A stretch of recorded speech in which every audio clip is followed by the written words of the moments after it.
मुझे बहुत अच्छी तरह याद है कि शीला दीक्षित हम उस वक्त वो ये नारे लगाते थे, हम लोग लगाते थे ये नारे कि उनके तो टॉयलेट भी उनके टॉयलेट भी एयर कंडीशन और हम लोग ज़मीन पे सो रहे हैं। लेकिन आज वही चीज़ हो गई, दिल्ली आज उनके टॉयलेट एयर कंडीशन है। मनीष सिसोदिया के इशारे पे वहाँ स्कूल के बगल में पहला दारू का ठेका खोला गया। उस समय हम लोग अन्ना आंदोलन से आए थे पार्टी में, हम लोग ने इसका विरोध किया। मनीष सिसोदिया को दारू मंत्री बनाया और उससे वो सारी स्कीमें करवाई, खुद किसी फाइल पे साइन नहीं किए, मनीष सिसोदिया को करवाया, पकड़ा गया, मनीष सिसोदिया अब हाथ झाड़ लिया।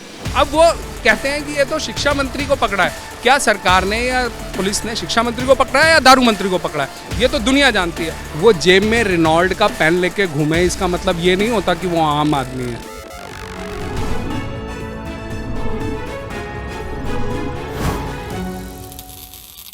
नमस्कार, कैपिटल टीवी देख रहे हैं आप। मैं हूं आपके साथ अंशिका।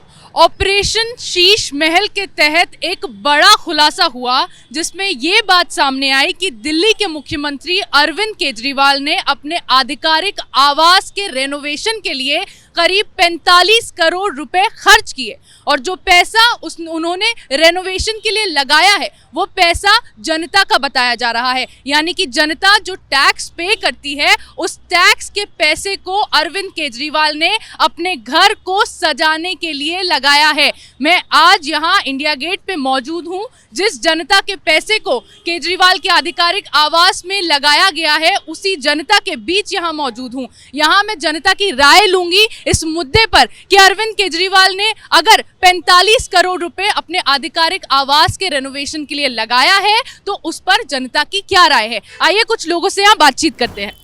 सर, एक खबर आई है दिल्ली की सरकार में, हम रोज देख रहे हैं कि कई तरह के घोटाले सामने आ रहे हैं। अब जो खबर आई है उसमें दिल्ली के मुख्यमंत्री ने अपने आधिकारिक आवास में उसके रेनोवेशन के लिए करीब 45 करोड़ रुपए की लागत लगाई है और बताया ये जा रहा है कि जो पैसा लगाया है उसमें वो टैक्स पेयर्स का है, यानी कि जनता जो पैसा पे करती है वो पैसा उन्होंने अपने आधिकारिक आवास को सजाने के लिए लगाया है। क्या कहना चाहेंगे इस पे आप?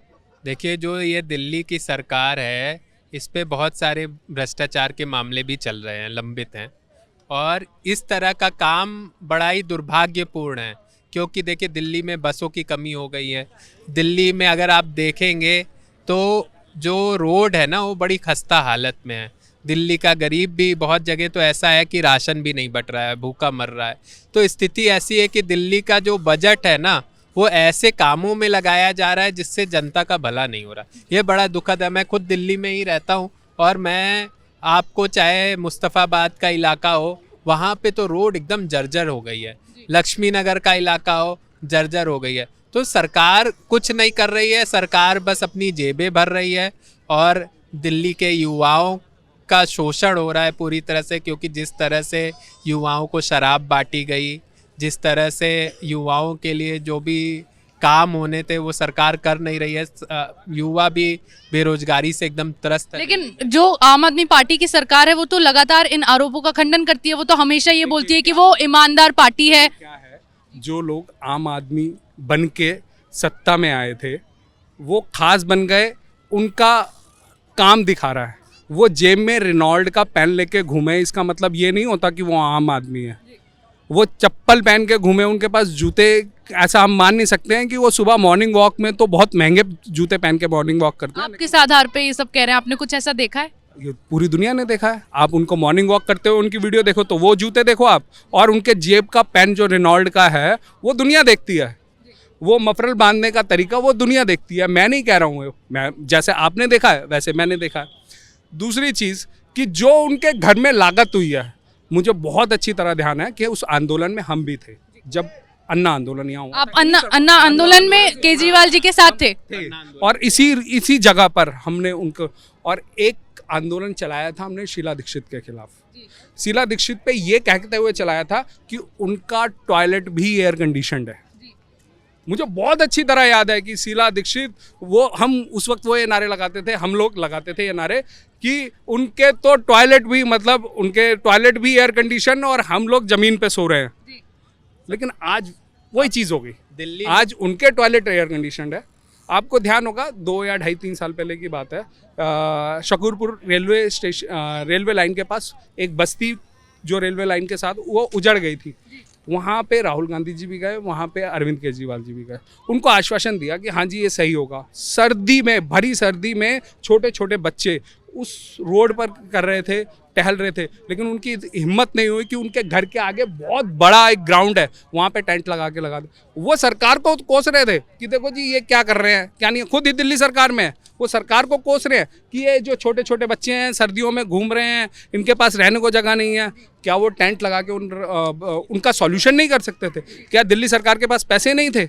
केवल और केवल जहां मोहल्ला क्लिनिक में अपनी फ़ोटो बाहर चिपकाकर, अंदर दवाई नहीं, अंदर डॉक्टर नहीं, कुछ नहीं है, केवल बाहर फ़ोटो चिपकाकर वो वहाँ भी प्रचार कर रहे हैं, अपने आप को आम आदमी दिखाने की कोशिश कर रहे हैं, लेकिन अपने शीश महल में, महल दुमहले में वो रह रहे हैं। और ये दुनिया को पता है कि नीली वैगनार में चलने वाला व्यक्ति, जो नीली वैगनार में चलता था, आप पता नहीं, आप बहुत सारे लोगों का ध्यान होना, आज वो बड़ी बड़ी गाड़ियों के काफिले में चलते हैं और अपने आप को आम आदमी सत्ता में एफिडेविट दिया था, आपको याद होगा एफिडेविट क्या दिया था कि हम कभी बंगला नहीं लेंगे, और आज उसी के लिए वो करोड़ों रुपए। यही सवाल आपसे करना चाह रही थी। दूसरी, आज आपको एक और मुद्दा पता होगा कि उनके घर में स्विमिंग पूल है, करोड़ों 200 करोड़ के लगभग उन्होंने पैसा खर्च करके वो स्विमिंग पूल बनाया।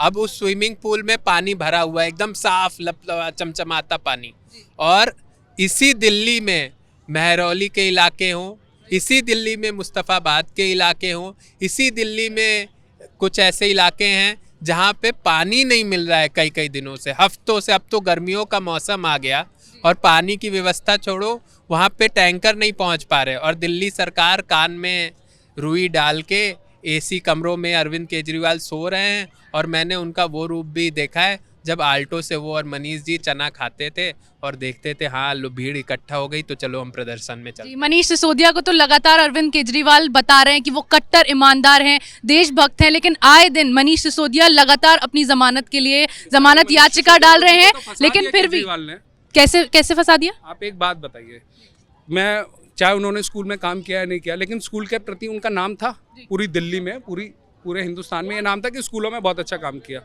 एक व्यक्ति जो शिक्षा मंत्री है, जो शिक्षा के लिए बहुत अच्छा काम कर रहा है, जिसका नाम है शिक्षा के लिए, उसको दारू मंत्री बना दिया। बड़ा क्लियर बात, एक हाथ में किताब, एक हाथ में दारू। क्या दारू मंत्री के लिए उन्हें और कोई मंत्री नहीं मिला? 70 जो ऑलरेडी 7-8 विधायक कम है, पूरा विधानसभा उनका विधायकों से भरा पड़ा है।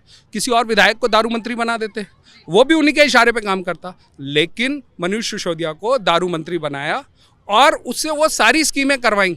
खुद किसी फाइल पे साइन नहीं किए, मनीष सिसोदिया को करवाया, पकड़ा गया, मनीष सिसोदिया अब हाथ झाड़ लिया। अब वो कहते हैं कि ये तो शिक्षा मंत्री को पकड़ा है। क्या सरकार ने या पुलिस ने शिक्षा मंत्री को पकड़ा है या दारू मंत्री को पकड़ा है? ये तो दुनिया जानती है। तो उसको, उस बेचारे को तो सच बताएं तो केजरीवाल ने फंसवा दिया और मरवा दिया उसको। क्यों मरवाया? क्योंकि अगर उसको शिक्षा मंत्री बनाया था, उसको एक मॉडल बना के रखते, एक पोस्टर बॉय बना के रखते कि हाँ भी उसका भी चेहरा चमक रहा था, लेकिन जैसे ही चेहरा चमका उसको दारू मंत्री बना के उसको, अगर वो फंस गया तो अब शराब घोटाला मामले में तो केजरीवाल का नाम भी सामने आ गया। सीबीआई के सामने उनकी पेशी भी हुई, वहाँ सीबीआई के दफ्तर वो पहुंचे, 9 घंटे तक करीब पूछताछ भी चली उनसे। अपने आप को तो बचाने का पूरा कोशिश की ना उसने, पूरी कोशिश की। उन्होंने कहा क्या, अब इतिहास में ये पहला ऐसा मुख्यमंत्री है जो 49 दिन की सरकार में सबसे ज़्यादा मंत्रालय रखता था, और इस समय पिछले 2 टर्म से उसके पास कोई मंत्रालय ही नहीं। मतलब अगर ट्रांसपोर्ट मंत्री ने घोटाला किया गोपाल राय ने, तो गोपाल राय को हटा दिया, लेकिन मुख्यमंत्री तो साफ पाक है, वो पैसा मुख्यमंत्री तक नहीं पहुंच रहा। अगर शराब घोटाला हुआ तो मुख्यमंत्री साफ पाक है, वो पैसा गया कहाँ? वो पैसा इन्होंने पंजाब में चुनाव में यूज़ किया, गोवा में यूज़ किया, और सबसे बड़ी बात देखिए, इनका शराब का प्रेम 2014-15 में ही जब पहली बार सरकार आई तो आपको याद होगा जंगपुरा से विधायक थे धीर साहब, उसी समय से शुरू हो गया था। मनीष सिसोदिया के इशारे पे वहाँ स्कूल के बगल में पहला दारू का ठेका खोला गया। उस समय हम लोग अन्ना आंदोलन से आए थे पार्टी में, हम लोग ने इसका विरोध किया और वहाँ पे दारू का ठेका खोला गया और अवैध रूप से उसको चलाया भी जा रहा था। विरोध करने पे धीर साहब का टिकट काट दिया। धीर साहब तो दूसरी पार्टी में चले गए, लेकिन वो प्रेम लगातार इनका जो शराब माफियाओं से जो साठ-गांठ है ना, वो लगातार चली आ रही है, तब से चली आ रही, जब पहली बार सरकार बनी। पहले जितने शराब के ठेके थे इनके सरकार में आने के बाद ये तो योगेंद्र यादव ने भी उजागर किया है कि 536 ठेके इन्होंने एक्स्ट्रा बनवाए, अलग से बनवाए, और मतलब लड़ाई की, सड़क पे लड़ाई की शराब के खिलाफ लड़ाई की, लोग की पत्नियों को मारते हैं, पति शराब पी के पत्नियों को मारते हैं, शराब बंद होनी चाहिए। और जैसे सत्ता में आए 536 ठेके इन्होंने नए खुलवाए। साथ में इससे पहले की सरकारों में स्कूल के आसपास ठेके नहीं हुआ करते थे, स्कूल के आसपास सिगरेट बीड़ी की दुकानें नहीं होती थी। इन्होंने सब जगह, उसका तो कई विरोध हमने और सबसे बड़ी चीज आप ये देखिए, ये आदमी कैसा इसका मुंह काला है। आप ये समझिए कि ये आदमी कहता है कि जो फर्जी डिग्री वाला इन्होंने मंत्री बनाया था उनसे इनका कोई लेना देना नहीं। उसका आखिरी समय तक ये कहते रहे कि मैंने जांच कर ली और डिग्रियां सही हैं। अब क्या है, उसकी पत्नी को टिकट देके विधायक बना रखा है। तो अरविंद केजरीवाल की सरकार में ये खबरें भी सामने आती हैं कि टीचर्स को खुद बच्चों की कॉपीज को लिखना पड़ता है, फिर जाके उनको पास करना पड़ता है। लेकिन अरविंद केजरीवाल लगातार अपने स्कूल मॉडल का ढोल पीटते हैं कि उन्होंने दिल्ली में स्कूल्स बेटर कर दिए हैं, शिक्षा बेटर कर दी है। जो कोई मुझसे पूछता है तो मैं केवल उनसे ये पूछता हूँ कि पिछले 7-8 साल हो गए दिल्ली सरकार को, एक स्कूल या 2 स्कूल आप मुझे बता दीजिए विधानसभा में या पूरी दिल्ली में 10 स्कूलों की लिस्ट दे दीजिए, ये नए स्कूल बने, स्कूल नहीं बने।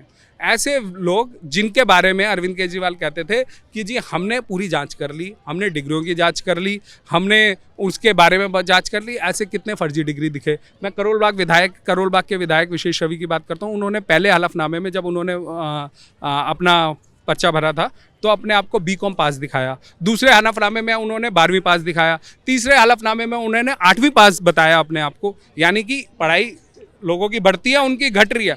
उसके बाद उन्होंने, अब तो पता चल रहा है वो 8वीं पास हैं, लेकिन उसके ऊपर अरविंद केजरीवाल नहीं बोल रहे हैं। अरविंद केजरीवाल को फेम मिलेगा जब वो डिग्रियों की बात नहीं करेंगे, बड़े स्कूलों की बात नहीं करेंगे, तो वो करेंगे कि जी मैं तो पाक साफ हूँ और मैंने सबकी जांच करवा ली है, आप मान लीजिए मैंने करवा लिया जांच, आप मान लीजिए सब सही है। तो आपने देखा किस तरीके से दिल्ली की जनता आज अरविंद केजरीवाल को सीधे तौर पर नाकार रही है। सत्ता में आने से पहले अरविंद केजरीवाल ने कई बड़े बड़े दावे किए थे, कई बड़ी बड़ी बातें की थी। उन्होंने कहा था उन्हें लाल बत्ती की गाड़ी नहीं चाहिए, उन्होंने कहा था उन्हें सुरक्षा नहीं चाहिए, उन्होंने कहा था कि उन्हें बंगला नहीं चाहिए। लेकिन आज जब उनकी सरकार दूसरी बार दिल्ली की सत्ता में आई है तो आज वही अरविंद केजरीवाल हैं जिनके साथ 28 गाड़ियों की काफिले चलते हैं, 106 पुलिस कर्मी चलते हैं, और उसके अलावा जो अभी खबर हमारे सामने आई उसमें हमने देखा कि किस तरह केजरीवाल ने अपने घर को सजाने के लिए करीबन 45 करोड़ रुपए की लागत उन्होंने वहां लगाई। आप देख सकते हैं कि इन लोगों ने किस तरीके से अपनी पीड़ा बयां की। अन्ना हजारे के आंदोलन में अरविंद केजरीवाल के साथ ये रहे, इन्होंने पूरी स्टोरी हमें यहाँ सामने बताई। तो इस तरीके से हमने पब्लिक का एक ओपिनियन यहाँ लिया और देखा कि अरविंद केजरीवाल को आज किस तरह से जनता नकार रही है। कैमरा पर्सन रवि के साथ मैं अंशिका, कैपिटल टीवी।